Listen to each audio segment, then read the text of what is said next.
Illuvium still has a long way to go until it can even hope to reach mass adoption, and I remain hopeful that we are truly on the right track to getting there. I'm going to show you the daily active players in my interpretation, weekly active players, and go into different aspects of the different games and how I think they need to be improved. It might not seem like much, but Illuvium is actually in a really healthy position right now when you compare it to the entire crypto and gaming landscape.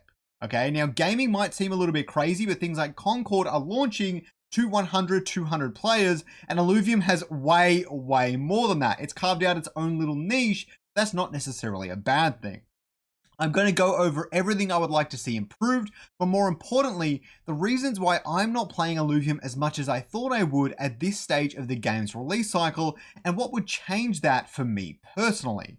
I know you guys love it when I'm insanely positive, but it's still important for me to take a step back and remain critical of the project, especially if I want it to help it maximize its full potential.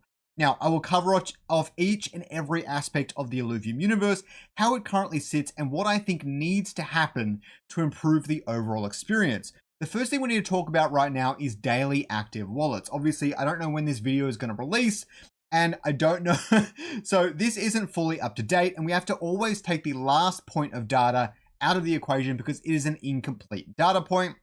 As we can see here, a lot of players came in, then it dropped off a little bit, and then Lark Davis talked about it, and John made that video, and then the number of players shot up. A lot of them were free-to-play players, but it was more players coming into the ecosystem nonetheless. And so the daily chart looks, I don't know, you can come up with your own interpretation of whether this is a good or a bad thing. I think it's actually moderately healthy. There are a lot of players that are sticking around and playing every single day. But I should preface by saying that this daily active chart is a very specific method I've devised. Basically, every single time an alluvial is minted on the blockchain, I figure out how many wallets did that every single day. That is all I'm doing. Some people might be just getting gems or ores and no alluvials. Some people might be playing just the arena. This doesn't take Illuvium 0 into account at all. So this is just overworld active players capturing alluvials, which I think is decently accurate for overworld players. You can see it gets even more accurate when we go to the weekly active wallets, which is actually hovering around the 8,000 player mark. Again, that last data point is irrelevant so far. But basically, over 8,000 players are playing Illuvium every single week, which is actually really good and better than a lot of Web 2 games that are launching right now. We have more players than they do, which is actually a really big achievement for a first-time studio like Illuvium. And this is probably even a lot higher if you keep in mind Illuvium 0, which probably has 5,000-6,000 at least on its own as well, bringing us closer to 15,000, closer to maybe 20,000 every single week playing in the Illuvium ecosystem. So very exciting things here. The other thing is, I'm not going to bring up the data here, but the revenue is actually holding at about 4 Ethereum coming into the DAO every single day. That is how much people are spending on fuel to play the Illuvium Overworld, which is very good for a first-time studio and just any product ever. Now, this is only 1 month in, and that could drop off. We don't know yet, but right now, it's actually very healthy for the DAO, and we want to increase that number, but it's a very good baseline, so very exciting stuff. Speaking of exciting stuff, there is something else we also need to talk about. Anyone who knows me knows that I love the ETH Lizards and Lizard Labs, but what you might not know is they have evolved far beyond just an NFT project. They are now a gaming DAO that is building infrastructure, handing out alpha, and my personal favorite, allowing any individual to invest into new gaming projects on the ground floor. Jump into their Discord today to learn about the future of crypto gaming as their token launch is right around the corner. And thanks again to Lizard Labs for sponsoring this video. The game at this point just needs to become more popular, and I'm going to talk more about that in today's video. So the Illuvium Overworld, let's get into that now, and I'm going to let some gameplay play while I talk about this. Okay, so it's actually pretty fun for those who are already involved in the ecosystem, people who have been with Illuvium, who know about Illuvium, who like hunting and capturing creatures. It's actually pretty good. The one big thing it needs, like as priority number 1, needs to happen next week, tomorrow, whatever. The one really big thing it needs is a Pokedex of some kind. Without that, it's really hard to stay motivated. Now, you can go out and you go, I want to catch them all. That's a really big prospect for people who love these sorts of games, myself included. But right now, you can capture as many Illuvials as you want, and it's just really hard to be like, okay, do I have this one yet? Do I need to capture more? Do I have 10 of these? It's really hard to gauge all of those aspects of the game, and it takes away a lot of the fun of the collecting side of things. The collecting stuff alone, there is other things as well. The other thing is it needs to be more engaging. It needs more action gameplay. It needs things to make it more exciting and accessible. It needs something where you can go in, shoot Illuvials are attacking you, and then you post that on Twitter and people are like, that looks pretty wacky. Those creatures look really, really cool. I want to do that.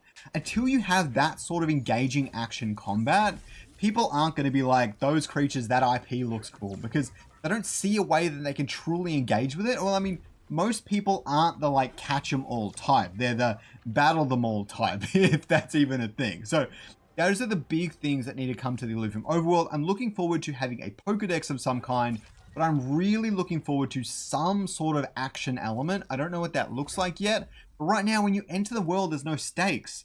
And I don't think that necessarily needs to be the same game we have right now. It can be like parallel to it. So you can either go in and capture Illuvials, or you can go in and fight Illuvials. They don't have to be in the same space entirely. And that way you can make things more free and accessible. You don't need to tie them directly to payment, buying fuel and all the rest of it. That is what needs to happen to engage with people who want to join the ecosystem, but right now don't really see a place where they can start. And I think that would be really, really good for the overworld. And it would get me to play so much more. That is the core thesis of this video. What would get me to play the game more? If I could be like, go home from work and be like, crap, I want to jump in and shoot up a bunch of other players and things like that. Jump into the world, fight over a gyro, or fight a Leviathan or something. That is what would be like. I want to play this every single day when I get home from work. That would be the really big thing. The next one is the Illuvium Gauntlet. Okay. Firstly, it needs UI treatment and other tweaks. And by the time you see this video, those might already be in because their patch is coming to fix a bunch of that stuff. Except the economy thing. We need that soon too. Balancing fixes are urgently required. I have no idea if they're going to be in the upcoming patch or if they're coming soon, but that is very, very important. If it becomes easier to get a lot of tier 1 stage 3s and tier 3 stage 3s and things, that could help a little bit with the balancing, opening up a whole bigger range of different compositions and strategies each player can go for. That would really help. But balancing fixes are really important for both Gauntlet and Ascendant, of course. And once ready, Ranked and Leviathan can actually make this top tier in crypto gaming. We have a few pretty good strategy games coming out. There are a lot of TCGs out at the moment, so they're all great for the strategy players. The crypto gamers love strategy games, and considering people are from all over the world, me personally, I'm in Australia, so I have high ping in a lot of games, and I'm playing against American opponents and things like that. So strategy games are some of my favorites, and Illuvium has something really special here. So I think there is exciting things to come for the Illuvium Gauntlet. I think it has a lot of potential. But that brings me on to the Ascendant Arena. Now, it needs new elements of randomness. We know that. It needs a little bit more to change up game by game. One of the big things is you shouldn't be able to draw your entire team on turn 1. The Ascension tokens helped that, but it didn't really solve the problem. Maybe if you drew half your deck and then after 5 rounds, you draw the other half of your deck, and it forces you to adapt every single match or something. But more importantly, switching Illuvials from side to side and moving them around every single round in the game is way too easy. You need to add restrictions, constraints to all of this so that a player can't just switch their entire board on round 10 or 20 or whatever it is. It just makes it really hard to actually play the game against an opponent in front of you.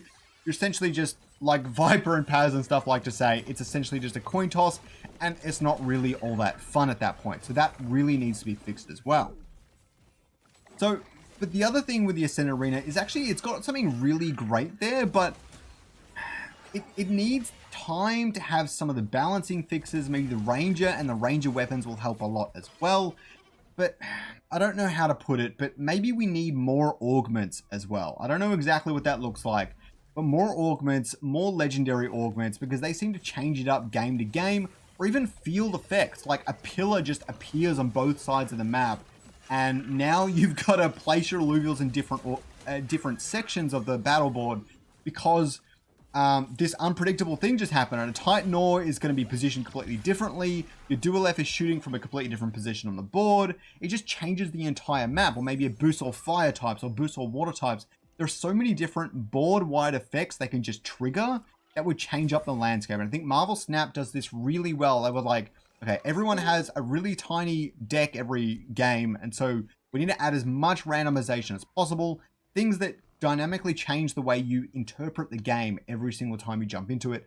And the Illuvium Ascendant Arena really, really needs that. So the other one is Illuvium Zero, okay? So honestly, Illuvium Zero is a really solid game. It stands on its own 2 feet.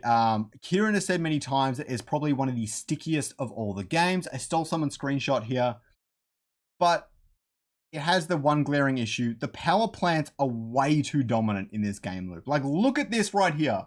Look at this. Let's zoom into it. Look at this. It's just power plants everywhere. And I know that's the meta, and I know that's basically the one way to play the game, which is the issue. You need multiple ways to be able to play this game. And right now, you just can't do that. And so this needs to be fixed to rebalance the game a little bit and make it a bit more interesting to play. But as more buildings and stuff are added to it, I think that will start to rectify itself. So the last thing I want to talk about Illuvium and the current things it's going through are the onboarding issues it currently has. The first thing is everything needs credit card accessibility to on-ramp users. Now, I'm not going to harp on that topic. Everyone already knows it. I did want to say that this is a way more difficult thing to do than some people seem to act like it is. But I did see a tweet the other day that Apple is starting to build in crypto on-ramps into the App Store and stuff like that. So if crypto becomes mainstream, we wouldn't actually need credit card on-ramps anymore. I mean, that's an interesting way to look at it, but I do hope that comes soon, but it's just one of those things that's going to happen when it's going to happen, and we need to be patient with that. So that's fine. The other thing is IMX, even for crypto natives, is notoriously painful. I think migrating to ZK EVM might just become really, really urgent. Now, not only would it allow the Illuvium team to have more control and do more things with smart contracts and stuff that Starknet doesn't really help with all that much, but it would actually allow third-party tools and things like that to be built really easily. Right now, we don't have any lending platforms. They don't have any rental systems, or they're really hard to create and link up to Passport and stuff because IMX is quite hard to work with. If we move to ZK EVM soon, it would open up those floodgates. You could have 10, 20 third-party developers building so many tools for Illuvium that it gets built out really, really fast because everyone wants to help. I think that would be the one big advantage. Also, IMX supports ZK EVM even more. And so the advantage of more users being used to it, being easy to onboard people, building out all the bridges better, it's easy to withdraw crypto. It would just have so many advantages. And I think that's becoming a really big priority. The other thing is that there are too many different game modes in Illuvium. Now, I don't know how you fix that. I think we do need a second game mode for the Overworld, but we really need to consider that. Even if it's something like Ascendant is only a Leviathan mode, and then Gauntlet has the ranked and Leviathan mode, but you can see how many people are in either queue at any given time. And so you're like, okay, 2 people are in the Leviathan queue, and 50 people are in the ranked queue, I'm going to play the ranked game. And so you can kind of go down those roads. And I think this needs to be heavily considered. If we start adding 20 game modes and don't have those sorts of UI treatments, it's going to really harm the project. So we need to consider that. The other thing is the Illuvidex needs way more features, especially regarding random stats. You guys know that already. So the last thing is Illuvium still needs its wow factor. Okay, I've talked about this many, many times in the past. Now, I was giving this some more thought, and Illuvium being an IBG, interoperable blockchain game, is actually a really big selling point for the ecosystem. And we harp on about it a lot, but seeing is believing. And right now, seeing isn't really what's happening in terms of marketing and how it all works. But now it needs something you can turn into gameplay and make that entire narrative more tangible. And that's when you push it out, and that's when people come in. So like, imagine you had a video where your Atlas gets caught in the overworld. The player gives it like a neat nickname, or it pets it or something, I don't know. And then they take the Atlas into the Gauntlet, battles it out, wins a match, gets some ranking, gets some ILV, I don't know. And then they bring Atlas into the racing game and it drives in a go-kart, goes around the track, it's shooting red shells at people or whatever. Then you take it into a raid of some kind and it battles a Leviathan alongside the Ranger. That video in itself is the wow moment of Illuvium. That would tell the entire narrative in under 60 seconds, let everyone know what Illuvium is about and why they should care not only about the Illuvials, but capturing the Illuvials and the entire ecosystem as a whole. I believe in 12 to 18 months, we will hopefully be at that point, but we need to start selling that vision right now. It really gets me excited. So please don't forget to use my referral code in the Illuvidex and also check out my video on how this leak changed my entire perspective on Illuvium.